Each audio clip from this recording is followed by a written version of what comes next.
Sorry for this inconvenience. Actually, next time I will try to make it as a Zoom link instead of instead of Zoom. I will make a team link because it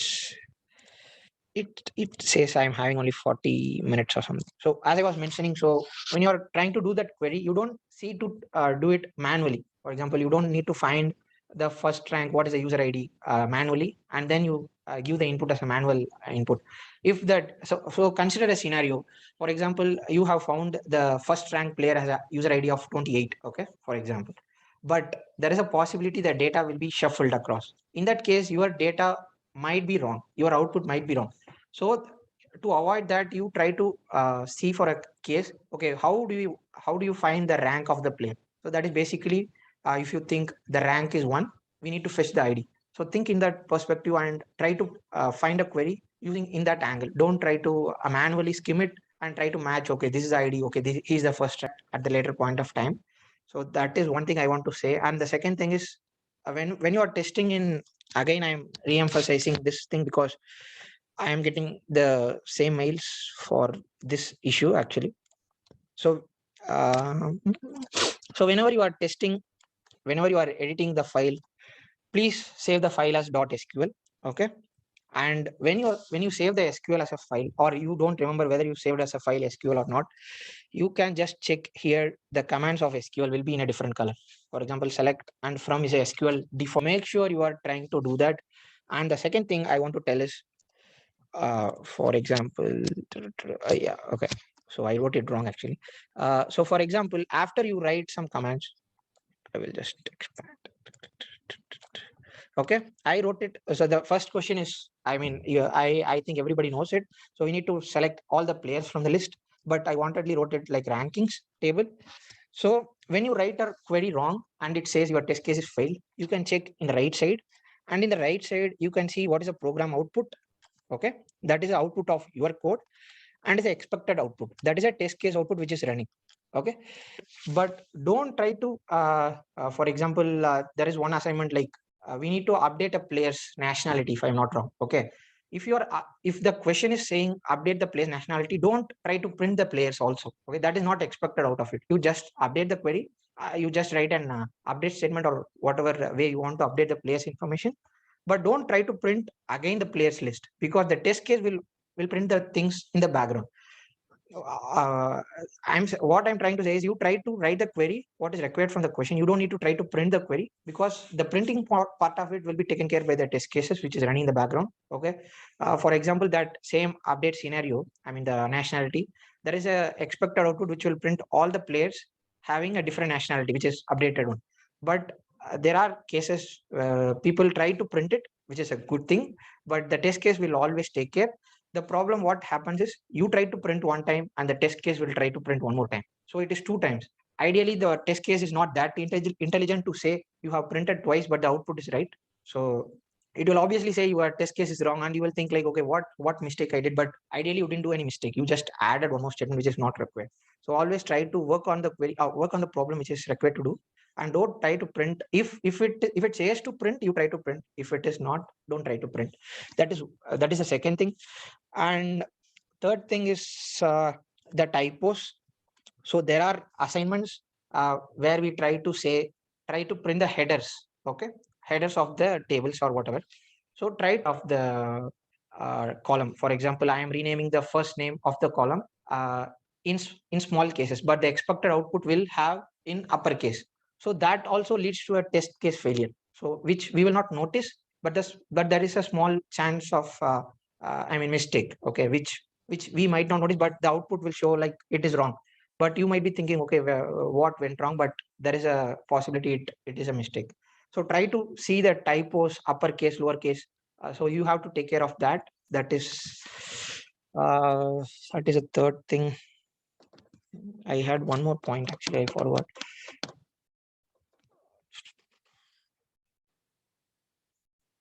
One is the hard coding part. SQL in the test case. Okay. If I remember, I will post it in the announcement. Okay. So for today's lecture, this is the These are the information which I had. The next lecture, we will see how to create a database. Okay. And the creation part of it.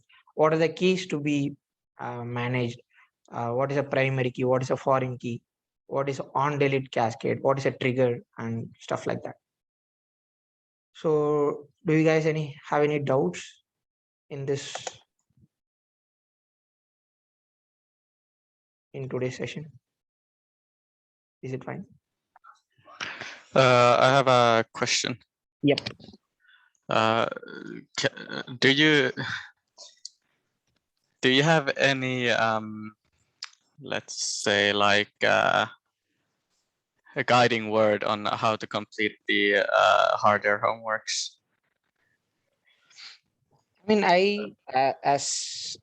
I have mentioned a couple of things during the session itself. I don't know whether you've noticed or not.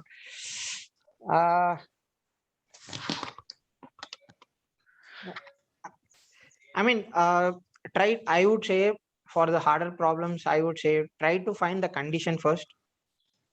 Okay, for example, there is a question to find the top 5 players have lost the matches. Okay, so see the table, what are the conditions we can use to try to achieve that, and once you have achieved it, then go to the select statement to see how it goes.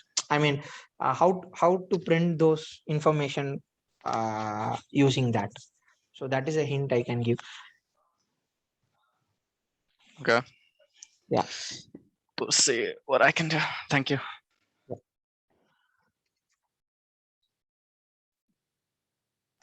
Is there any questions online? Or yeah, I had a question for like Yep. the query 4 on the homework. Okay. How am I supposed to like get the player ID of the highest ranking player? I know how to select it, but I'm not sure how to insert it into the table. I mean, that I was trying to tell that in an indirect way. So once you have selected those IDs, you try to think of a way how you can insert it. Okay, there is a way, I would say. There is a way where you can find the IDs dynamically, and after that try to insert it.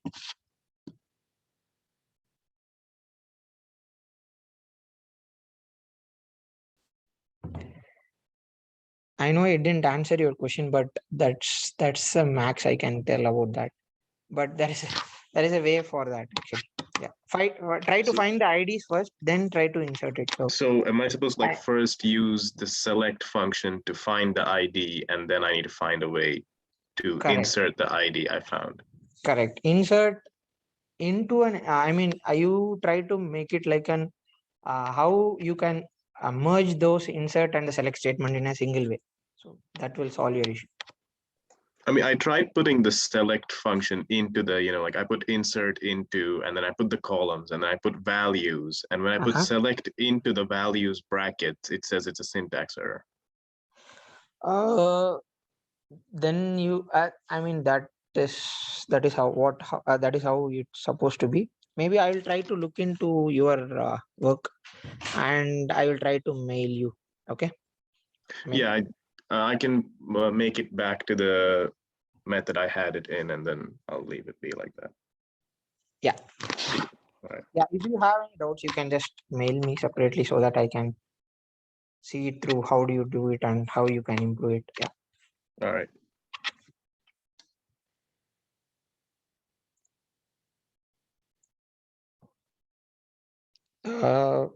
Do you guys have any questions apart from that?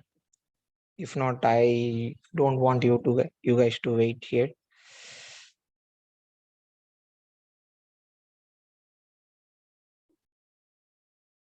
Okay, I think